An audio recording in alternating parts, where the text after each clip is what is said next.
Bonjour à toutes et à tous, j'espère que vous allez bien. Aujourd'hui, je suis ravie de vous retrouver pour cette nouvelle vidéo et on va désencombrer notre cuisine.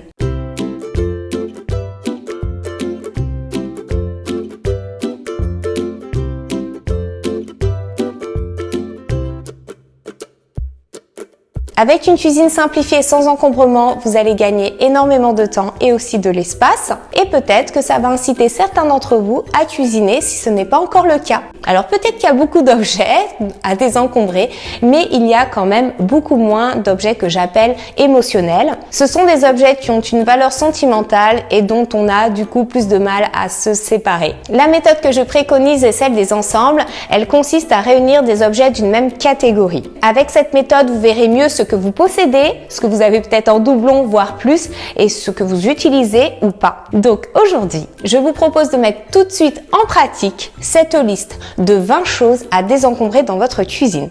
Mais avant tout, si ce n'est pas déjà fait, je vous invite à cliquer sur le bouton s'abonner pour partager encore plus de simplicité ensemble. Donc c'est parti et on va commencer par la première catégorie qui est celle des verres. La première chose à faire et ce que je vous recommande de faire systématiquement, c'est d'évaluer les besoins de votre famille. C'est-à-dire évaluer le nombre de verres dont votre famille va avoir besoin au quotidien. Donc pour ma part, j'estime que chaque personne a besoin de 2 verres, comme ça permet d'avoir un verre de rechange. Il y a aussi les services qui sont destinés à recevoir des personnes.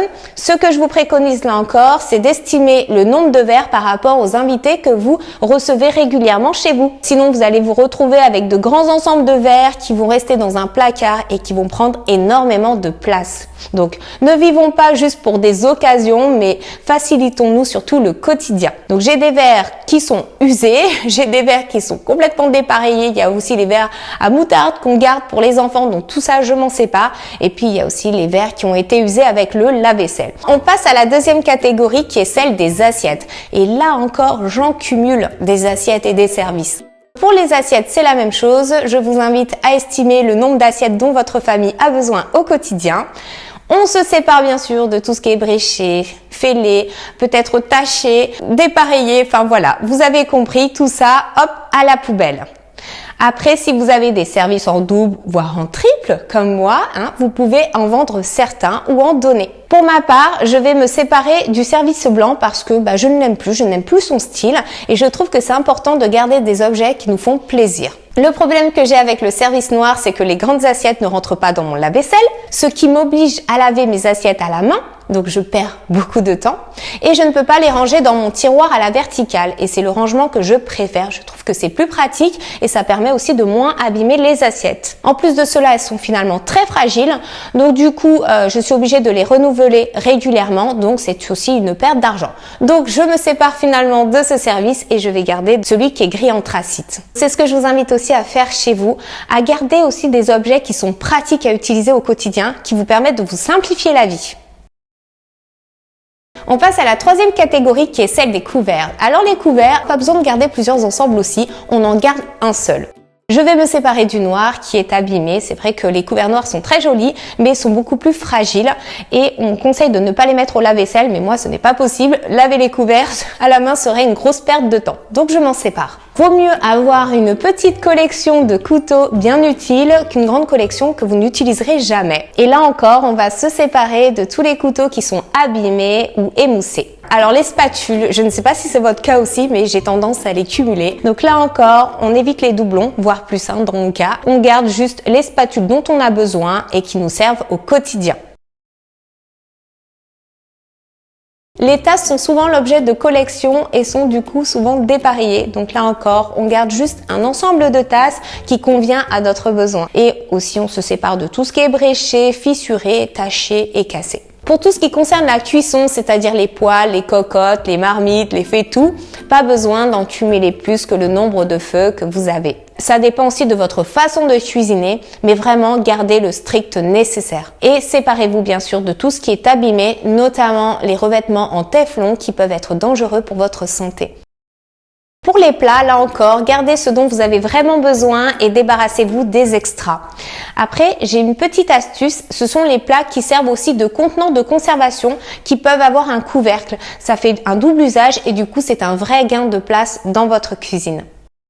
La 9e catégorie, ce sont les boîtes de conservation. Pour les boîtes de conservation, débarrassez-vous de tous les contenants qui n'ont plus de couvercle ou des couvercles qui n'ont plus de contenant. Voilà, tous les solitaires, eh bien, vous vous en débarrassez. À moins que vous puissiez acheter les couvercles ou les contenants de façon séparée. Et c'est le cas de mes contenants qui proviennent de Ikea. Soit je peux racheter le contenant si je l'ai bréché ou cassé, ou soit je peux racheter le couvercle s'il est abîmé. Donc ça, je trouve que c'est vraiment pratique et c'est un gain d'argent. Surtout si vos contenants sont en plastique, je vous invite à vous séparer de tout ce qui est abîmé et déformé. Ça peut être nocif pour votre santé. C'est pour ça que je vous préconiserai toujours les matières plutôt naturelles. Pour les contenants, pareil, vous estimez vraiment ce dont vous avez besoin. Vous pouvez peut-être tester sur une semaine, voir ceux que vous utilisez réellement. Et je vous conseille encore une fois ceux qui sont assortis, comme ça, si vous cassez l'un des contenants, vous pouvez toujours récupérer le couvercle d'un autre. Enfin, voilà. Ça permet quand même de faire des économies. Alors, les planches à découper, c'est vrai qu'en plus, c'est la grande tendance d'en mettre dans la cuisine en décoration. Mais là encore, je vous invite à vous limiter à ce dont vous avez vraiment besoin. Pour ma part, en ce moment, une seule planche me suffit. Pour l'instant, en tous les cas. J'avais acheté aussi une grande planche à découper que je pensais utiliser aussi comme support pour protéger mes plans de travail. Mais au final, côté praticité, c'est nul. C'est nul parce que je suis obligée de la nettoyer dans la baignoire. Elle ne passe pas du coup dans l'évier. Je n'ai pas pensé du tout à ce point-là quand je l'ai acheté. Et finalement, je l'utilise jamais. Et vous voyez l'avantage du désencombrement, c'est que ça permet de mieux évaluer nos futurs achats. Pour les torchons, pareil, on se débarrasse de tout ce qui est troué, usé, taché. Mais attention, on les conserve peut-être pour faire le ménage. On leur donne quand même une seconde vie. C'est une démarche un petit peu plus durable et écologique. Pour les torchons, c'est la même chose. On estime vraiment ce dont on a besoin au quotidien. Pour ma part, j'ai quand même besoin d'un certain nombre de torchons puisque je n'utilise pas de papier absorbant. Le tout est de garder vraiment ce qui est utile et utilisé. La deuxième catégorie, ce sont les moules à gâteaux. Une fois, on se dit qu'on va faire des madeleines et puis finalement, on n'en fait jamais. Une autre fois, ça va être les cannelés et puis au final, on se retrouve avec une petite collection de moules. On garde que les moules qu'on utilise régulièrement. Pas forcément chaque semaine, j'en conviens, mais voilà, que ce soit des moules quand même que vous utilisez plusieurs fois dans l'année. Et puis on jette tout ce qui est abîmé, déformé, usé, notamment encore une fois, comme je vous ai dit, tous les revêtements en téflon, tous les silicones, etc. Hop, on s'en débarrasse. Pour les verres doseurs, là pour le coup, ce n'est pas nécessaire d'en cumuler plusieurs, donc on en garde un seul. Moi, je vais garder celui qui est le plus pratique. On continue un petit peu dans la pâtisserie et il y a tous les petits accessoires, objets de pâtisserie.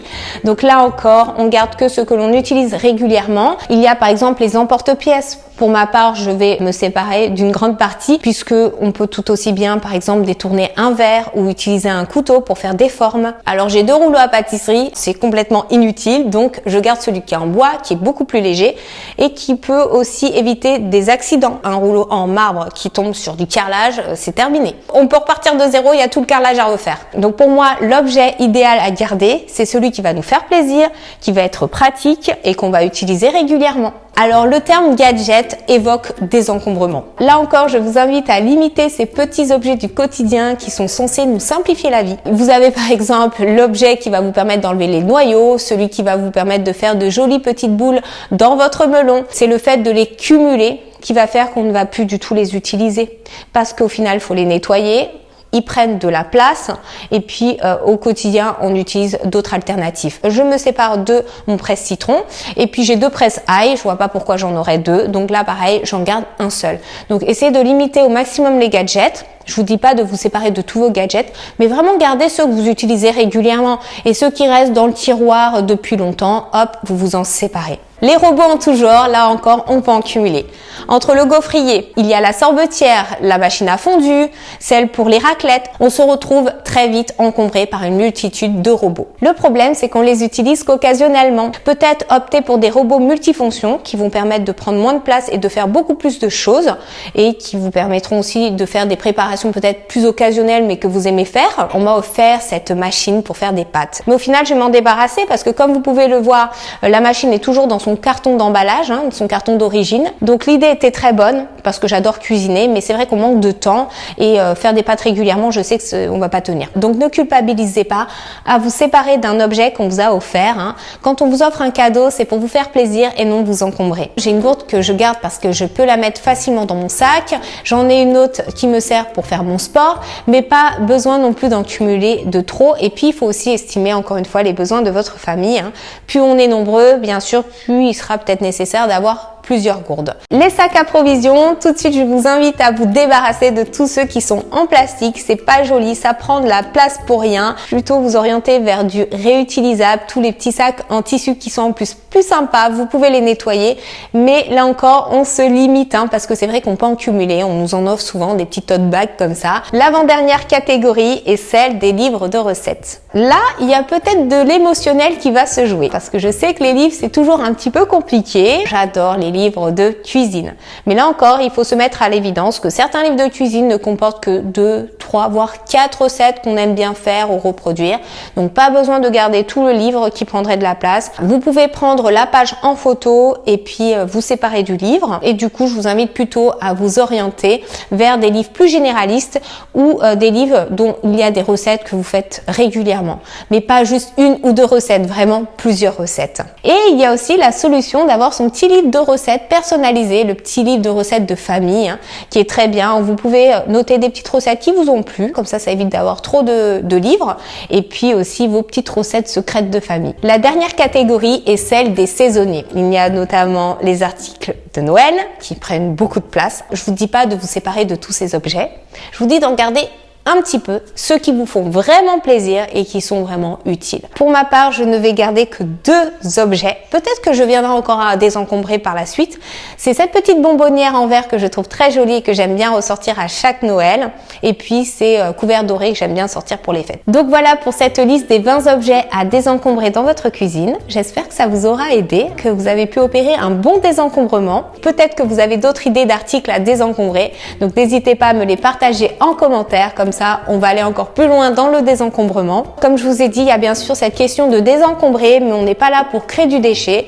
Donc, vous pouvez bien sûr donner les objets, ça peut servir à d'autres personnes. Vous pouvez les revendre, ça vous permettra de gagner un petit peu d'argent, enfin, c'est même pas en gagner, c'est d'en récupérer un petit peu sur votre achat, puisque c'était pas un bon achat au final, vu que vous le désencombrez. Mais ça permettra surtout d'en gagner à l'avenir pour éviter des achats inutiles. Il y a aussi toutes les associations qui ont besoin de dons, donc n'hésitez pas à en faire. Moi, il y a une bonne partie des objets que j'ai désencombrés que je vais amener notamment à Emmaüs. Si la vidéo vous a plu, je vous invite à me laisser un petit pouce en l'air et on se retrouve sur Instagram. Je vous ai mis le lien en barre d'informations. Merci d'avoir regardé cette vidéo et je vous dis à tout de suite en commentaire et à très bientôt dans une prochaine vidéo. Ciao tout le monde!